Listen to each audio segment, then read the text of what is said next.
Hey, what's good, y'all? We about to watch terrifying cults that are still operating today. I ain't gonna lie, last night I did get into like a little rabbit hole of finding out about the 764 cult. I was telling him about that shit earlier. So that's how we got here today. So without a further ado, niggas, go ahead and get your snack. This fat ass about to eat right now. But shit, let's hop into it. And finally, after several minutes, this 40-year-old woman says she has turned into a 35,000-year-old man. There he met, listen to me closely now, there he met some extraterrestrials in their spaceship. Is this a cult? Definitely not. You taught your kids about drugs and alcohol, but you never think to coach your kids on the cult. My friends, cults are not a thing of the past. They are part of the present. Some of the worst cults have evolved with the times. They still recruit followers, silence doubters, and continue their creepy rituals. In this video, we'll explore terrifying cults still operating today. We'll begin with the strange ones and save the worst for last. So as you guys can probably hear right now, I'm pretty sick, but the show must go on. I would hate to miss a weekly upload for you guys, so it would mean the world if you subscribe to keep us growing. Go ahead, sub up to us, bro. You are awesome. The Raelian Movement. The Raelian Movement is a global cult. It has 130,000 members across 120 countries. And every member believes the same thing, that aliens created all life on Earth. But that's only part of the story. Their main goal is to build an embassy to welcome those aliens back to Earth. It sounds strange, but they believe all this because of something that happened 50 years ago. The cult started with a man named Claude Vorilon. He had a long list of failures. Claude tried to make it as a musician and failed. Then he tried to become a race car driver and failed again, but his life changed on December 13th, 1973. That day, Claude allegedly saw an alien in a park in France. There he met, listen to me closely now, there he met some extraterrestrials in their spaceship. According to him, a flying saucer landed in the field. A small alien stepped out. It looked human, but it had green skin and a kind of like Michael Jackson. The real shock wasn't how the alien looked. It was what it said. The alien told Claude that it was one of the Elohim. They were a race of advanced beings who lived on a perfect planet where the most intelligent are in charge. They've mastered genetic modification. They live 10 times longer than humans. An alien claimed they created humans. And in these laboratories, thanks to DNA and genetic combination, they created all life on Earth. It means trees, animals, and man. Since that creation, the Elohim have been watching humanity from afar. One day, they would return to Earth. But first, humans needed to build them an embassy. Here's what the alien embassy is supposed to look like. It's his ambition to build the structure shown in this model near Jerusalem. Its purpose? To welcome the alien race. When the embassy is complete, the Elohim would come back to reveal their scientific knowledge to humanity. But how did Claude fit into their plans? The alien made Claude Elohim's prophet on Earth. He was ordered to spread their message and build their embassy. The alien even gave him a new name, Yall. When Claude returned home, he started telling everyone about the aliens. Interestingly, they listened. He also held conferences about his experience. His first conference attracted 2,000 people. Most of these people were obsessed with UFOs and wanted to know more about the Elohim. And a few of these people actually believed every word.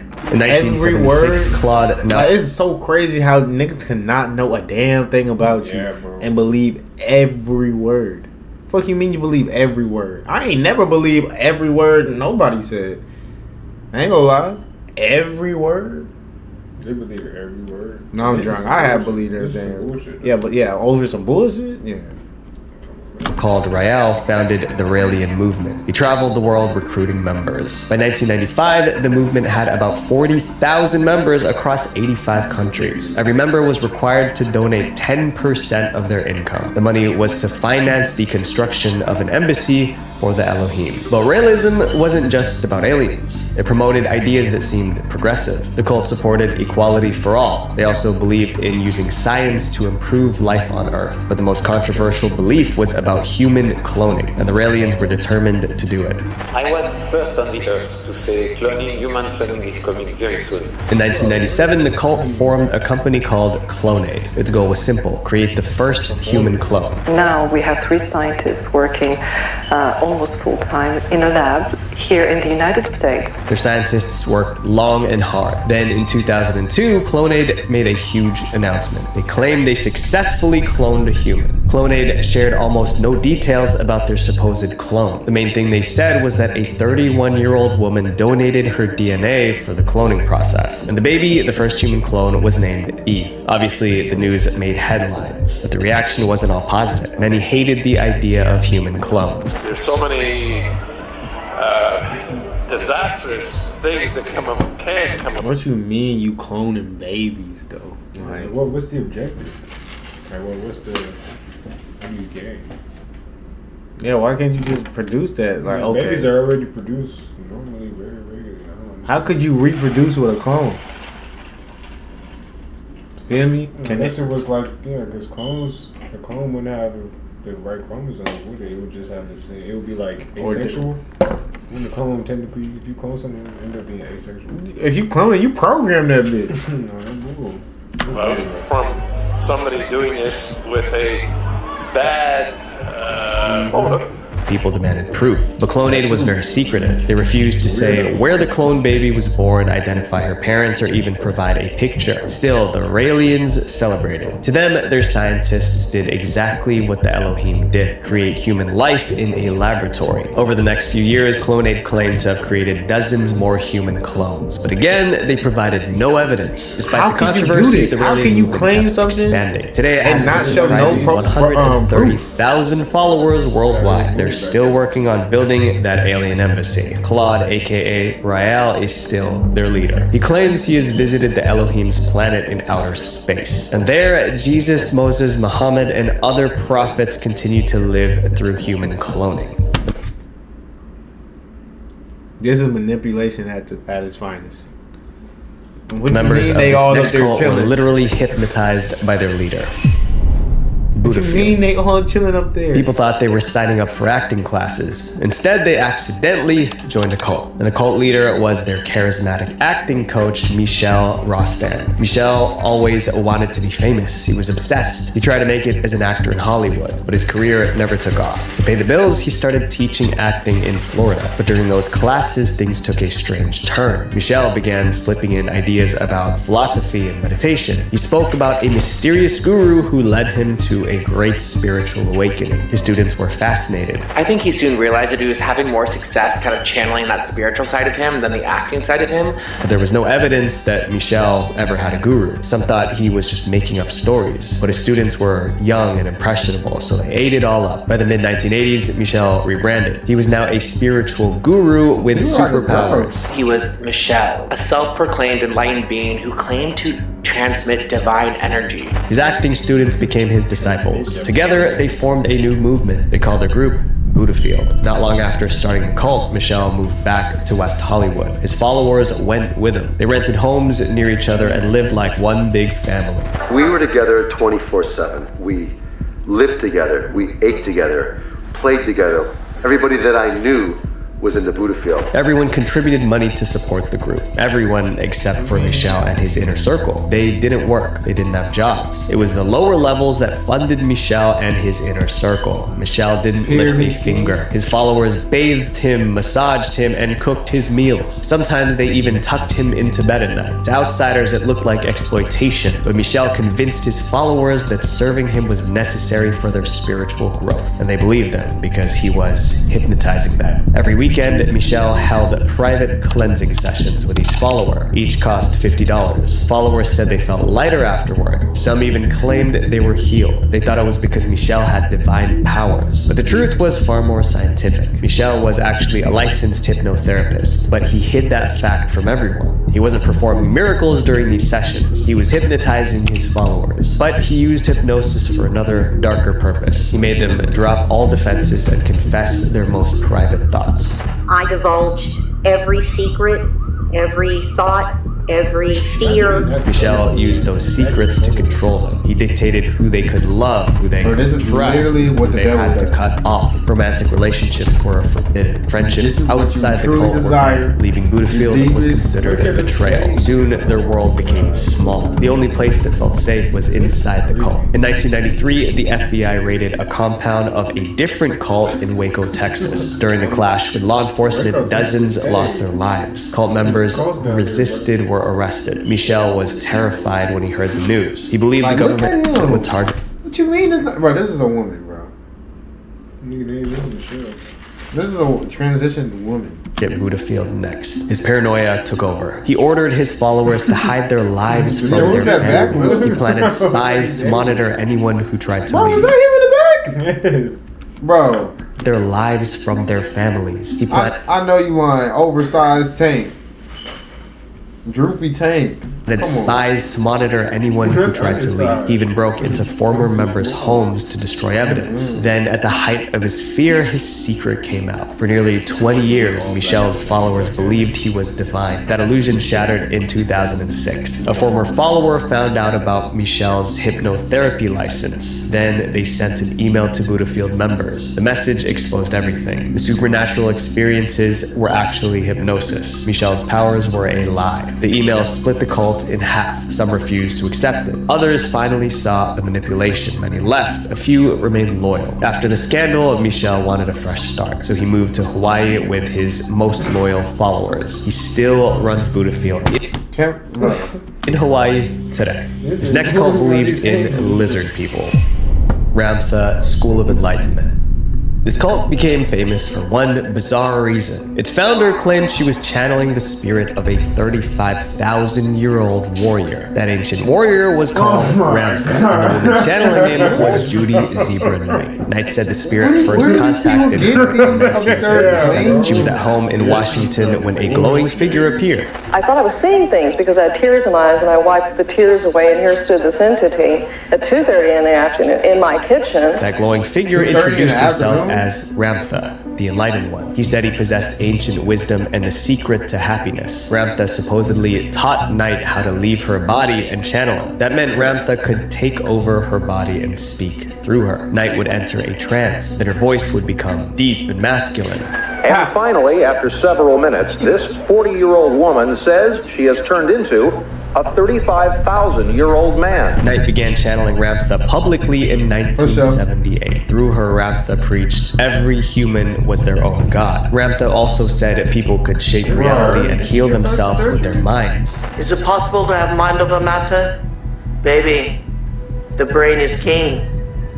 The body is the kingdom. It was a message people wanted to believe. By 1988, Knight had thousands of devoted followers. That year, she opened the Ramtha School of Enlightenment. The school offered classes and retreats. A single class cost around $400, but retreats could cost as much as $1,500. Many followers moved near the campus to be close to their teacher. The school became a multi-million-dollar business. But as the school grew, Ramtha's teachings became troubling. Through Knight, Ramtha started making frightening prophecies. He has a ton of predictions and beliefs about the New World Order, viruses, vaccines, plagues, and natural disasters. One time, she predicted a massive flood was coming. She told followers to move inland. One should leave that which is called the beaches and seek higher ground. Over 1,500 people obeyed. They abandoned their homes and relocated inland. That shows how much control she had over her followers. There were more bizarre teachings. She spoke about lizard people living inside mountains. She warned that anyone who left the cult might be eaten by the lizard people. Outsiders believed she was manipulating them. Followers. They accused her of being a spiritual predator. There were also allegations that Knight's teachings made some of her members lose their lives. For instance, several followers had serious medical conditions. Instead of sending them to hospitals, Knight claimed Ramtha could heal them. She hugged them, spoke comforting words. Hug them, bitch? You hugged me?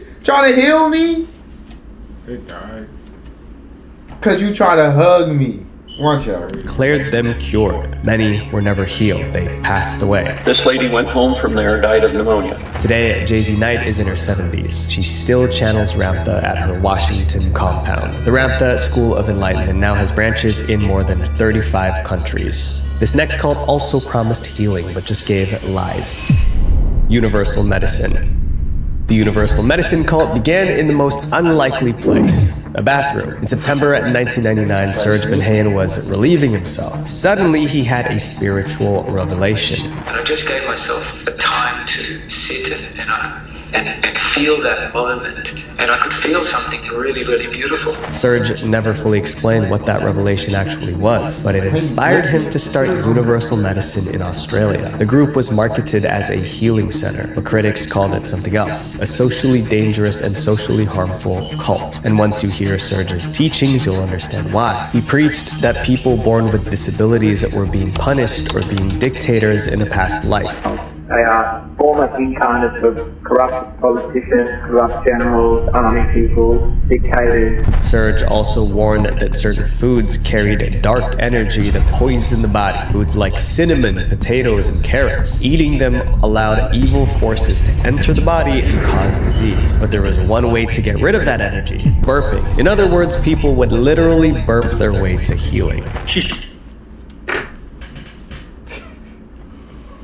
I genuinely, like, bro, it gets to a point. Who is this nigga? Yeah, this nigga's Asian. Like, come on, this bro. nigga, What could he possibly like, started burping all over the place, going bleh. And after a while, he said, "What on earth are you doing?" And she said, "I'm getting rid of evil spirits." Universal Medicine also sold teas, herbal elixirs, and creams that supposedly helped with this cleansing. To people desperate for healing, Serge was a savior. Thousands joined his movement. They attended retreats, bought his products, and built their lives around his teachings. Many swore they felt better. I wouldn't keep paying if I didn't feel that I was getting something out of it. He just had a really refreshing take on things, and he just seemed really down to earth. Before long, Universal Medicine seemed really down to earth. That's all it takes. What is this like ad? Like, that's creepy. Yeah, this bro. Like, look at her. She's definitely out the Smile movie. That shit's terrible. A multi-million-dollar empire, but Serge had other commands for his followers, and those were far more controversial. They hit in the blue shirt dance, like, than burping rituals. Serge allegedly encouraged followers to cut ties with their families. Their new family was the Universal Medicine community. When someone challenged the cult, they were told they would have a baby with Down syndrome as karma for judging others. The cult also targeted people on their deathbeds. According to reports, terminally ill followers were told not to leave their money to their kids. If they did, their kidney energy would be damaged in the next life. Instead, they had to leave their inheritance to the cult, and many obeyed. One woman left Serge $1.4 million when she passed. Her family sued Universal Medicine, fighting to get the money back. For years, these stories stayed below the radar. Universal Medicine operated quietly in the shadows until one woman decided to expose them. Esther Rocket was a journalist. Let's come up with some bullshit. Oh god. I'm sure. Let me chill. Nah, oh, let's. God. Oh god. Yeah. Don't cut that out. Oh god. Oh god. She heard about Universal Medicine, and in 2005, she decided to experience it for herself. Esther attended one of their group healing sessions, where she saw horrified her. He had about 60 people in this room on treatment tables, and he closed all the curtains so that it was completely dark. During the session, people screamed and cried as if they were possessed. Esther was convinced something was deeply wrong with the group. I thought again about going to the police, but what do you tell them? This guy's doing exorcisms on people. So Esther spent the next few years investigating Universal Medicine. She posted everything she discovered on her blog, and every story was darker than the last. There were cases of emotional abuse, inheritance manipulation, and disturbing healing practices. Esther published it all, but Universal Medicine didn't appreciate the bad publicity. So in 2015, they sued Esther for defamation. It totally backfired. During the trial, the court reviewed Esther's evidence. They heard testimonies from former members members of the cult. The court sided with Esther. They declared universal medicine a socially harmful. The jury also said that Serge used manipulation to make money and vilified people with disabilities. Universal medicine was ordered to pay Esther Rocket $1.2 million in damages. Despite the verdict, Serge wasn't criminally charged. Today, universal medicine still operates in a... It's crazy. Scammers have the greatest, like, picture perfect smile. All scams, like, look, you would think this smile is harmless. This nigga scamming niggas. Like, man, bro, he's a real scammer. He scammed a bitch out of 4, 5, 6, 7. Left an inheritance of 1.7 million, bro. Hymns. To this man, I wish my grandma would do some bullshit like that. they people try to sue them. Australia. They still hold retreats, sell healing products, and teach people to burp away evil spirits. Up next is a cult so extreme some members ended up behind bars. The Remnant Fellowship.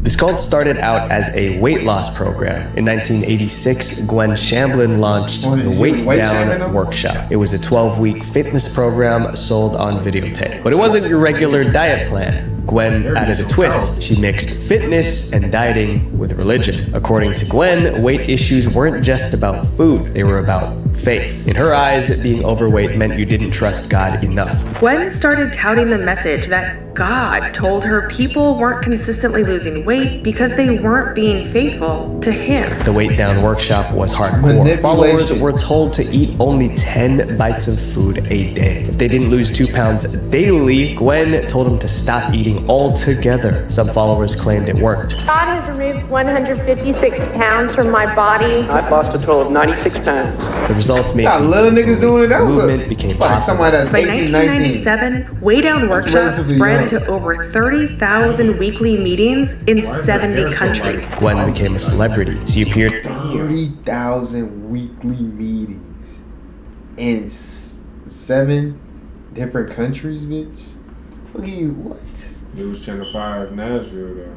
On talk shows and was praised as a Christian weight loss guru. No one realized her diet plan was about to evolve into a cult. In 1999, Gwen bought a massive piece of land in Brentwood, Tennessee. There she founded the Remnant Fellowship. What happened next seemed very calculated. Since she had all that land, Gwen invited her Weight Down followers to join her on the property. They were forming a new community. She also had multiple businesses under the Remnant name. There was a real estate agency, construction firm, a school, and more. These companies needed employees, so Gwen offered her followers jobs. Now they could live, work, and worship together, all under Gwen's control. Dozens of families moved in. Over time, more than 2,000 members lived on or near the Remnant property. It felt like a beautiful community, but soon things began to change, and not in a good way. Gwen's focus shifted from weight loss to total control. She dictated nearly every aspect of her followers' lives, and it was easy because they lived and worked on her property. Soon, leaving the cult meant losing everything. If a member were to leave, not only would they lose their community, but most likely their livelihood as well. Even more disturbing were Gwen's teachings about parenting. She encouraged strict discipline with harsh punishments. But that advice resulted in tragedy. In October 2003, a couple from Atlanta, Georgia took discipline a little far. Their son didn't survive. The tragedy made national headlines. The parents were sentenced to 30 years in prison. They were loyal members of the Remnant Fellowship. After their arrest, Gwen even helped pay for their lawyers. Many called for Gwen to be charged too. They said her toxic parenting advice caused the tragedy. To make matters worse, the Remnant Fellowship was identified as a cult by some cult experts. But police said they couldn't find a link between the incident and the church's teachings about punishment. Without direct evidence, Gwen walked free. It was her third or too strict. If a member were to leave, not only would they lose their community, but most likely their livelihood as well. Even more disturbing were Gwen's teachings about parenting. She encouraged strict discipline with harsh punishments. But that advice resulted in tragedy. In October 2003, a couple from Atlanta, Georgia took discipline a little far. Their son didn't survive. The tragedy made national headlines. The parents were sentenced to 30 years in prison. They were loyal members of the Remnant Fellowship. After their arrest, Gwen even helped pay for their their lawyers. Many called for Gwen to be charged too. They said her toxic parenting advice caused the tragedy. To make matters worse, the Remnant Fellowship was identified as a cult by some cult experts. But police said they couldn't find a link between the incident and the church's teachings about punishment. Without direct evidence, Gwen walked free. She continued to lead the fellowship. Over the years, she built enormous wealth and power. But in May 2021, tragedy struck again, this time at the top. After the private plane crashed into a lake near Nashville on Saturday. All 7 people on board presumed dead. Gwen lost her life in a plane crash. She was with her husband and 5 others. Many expected the fellowship to collapse without her, but it didn't. Today, the Remnant Fellowship still operates from the same Brentwood property. Gwen's children now lead it, continuing her legacy. This next cult. See how he turned fat? Property. Gwen's children. Look, this is when he was. This is before she died. And he was saying, children now lead it, continuing corrupted, her legacy. get fat, this get next bloated. cult started their own country. Swami Nityananda. Swami Nityananda wasn't an ordinary cult leader. His followers believed he could create jewels out of thin air. Some even called him a living god. But this so-called god couldn't control his impulses, and soon his entire empire collapsed. In 2003, Swami built a... People believed you could get jewels out of thin Believe that is for somebody to do it in front of like a crowd of people. Right, it's just, no, you're a magician, that's it. Massive spiritual retreat in India. It became famous for one reason, Swami's supernatural powers. Over the years, he gained several miraculous superpowers, including ones which allowed him to help the blind see. People swore Swami healed their illnesses. Others said he performed miracles. Swami himself said he once delayed the sunrise by 40 minutes. Each story made him more famous. Swami also claimed he could teleport. Yeah, I felt alive with the whole cosmos. His claims spread across India and beyond. Soon, Swami had 1,000 retreats in 33 countries. Tens of thousands of followers hung on his every word. To them, Swami wasn't just a spiritual leader, he was divine. Little did they know, Swami was about to become a fugitive from the law. In 2010, Swami's empire began to fall apart. A woman from his retreat accused him of being inappropriate with her. Swami was arrested, then released on bail. More women came forward. Some described inappropriate behavior. Others said they were kept in his retreats against their will. There were even stories of forced labor. Then in 2014, things went from bad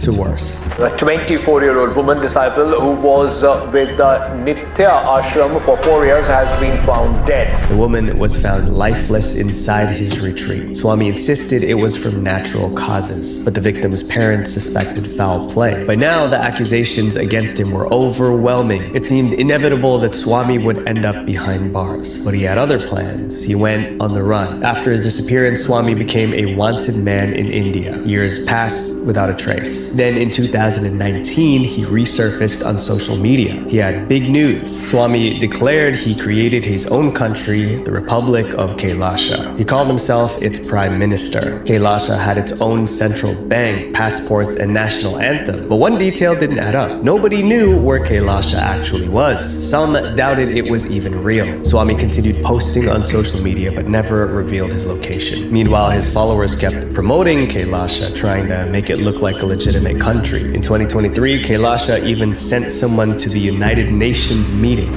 I'm here representing the United States of Kailasha. I'm the permanent ambassador. The UN ignored her, but the cult kept pushing to get Kailasha recognized as a real country. They have been actively trying to meet diplomats and other world leaders. Today, Swami is still in hiding. To critics, he's a fugitive, but to his followers, he's a divine ruler building a new world. This nigga's a mad scammer. Both They his got cult going on and this his so-called country will continue. This next cult Damn, attack in his... bro, this nigga's everything. He's a manipulator, for starts, forced labor, kidnapping, murder, robbery. The Rajneesh movement. Most cults are dangerous because of their outrageous beliefs. But the Rajneesh movement said all the right things. They preached love, peace, and freedom. But when outsiders challenged them, they became violent. And they made a move that almost wiped out hundreds of innocent people. The Rajneesh movement began in India. It was founded by a man named Rajneesh. In 1976, he opened a retreat in West India. His goal was to create a place where people could practice meditation and achieve spiritual growth. His timing couldn't have been better. The 1970s 80s were the height of the hippie movement. A lot of rebellious hippies sort of looking for something different than the status quo. Many young people were tired of traditional religion and authority. Rajneesh gave them a new kind of spirituality. He preached about becoming a new man, someone who could find inner freedom through accepting and rising above desire. His message attracted thousands to his retreat. Open, loving environment, and everyone's meditating all day, and everyone's hugging, and it's just very open. Life inside the retreat was peaceful, but outside, Rajneesh's message was making enemies. Rajneesh rejected traditional religion. He believed that every person could find their own way to spiritual enlightenment, but that philosophy didn't sit well with some radical people in India. To them, his teachings were offensive. Eventually, someone decided to shut him up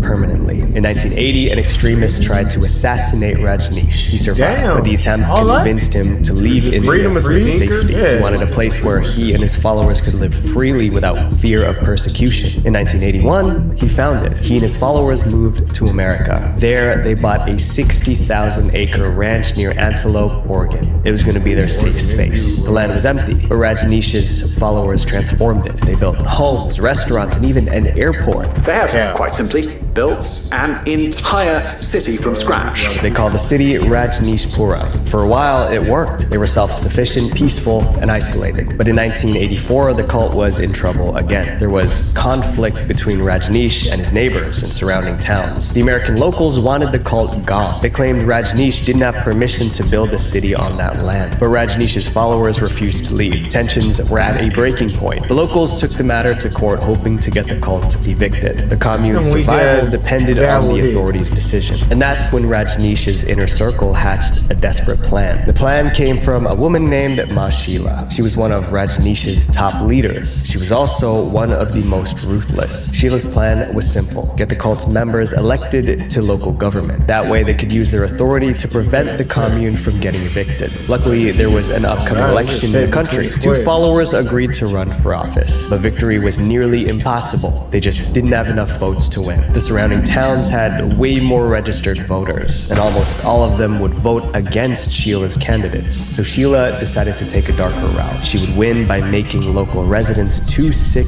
to show up to vote. Before the election, Sheila and her team visited restaurants in the area. Then they purposely contaminated salad products with salmonella bacteria. The plan worked. Hundreds fell violently ill. A few almost lost their lives. 45 people received hospital treatment. At the time, that event was considered the largest bioterror attack in American history. Local residents suspected that Rajneesh's people were behind the attack. Before long, police traced the source of the outbreak back to the cult. Ma Sheila was sentenced to 4.5 years for the salad attack. Then the police went after Rajneesh himself. He denied knowing about the attack, but that didn't save him. Rajneesh was deported back to India in 1986. Back in India, Rajneesh and his followers continued the cult. He passed away in 1990, but the Rajneesh movement still operates in India, run by his remaining disciples. This next cult was created by a computer scientist in Silicon Valley, the Zizians.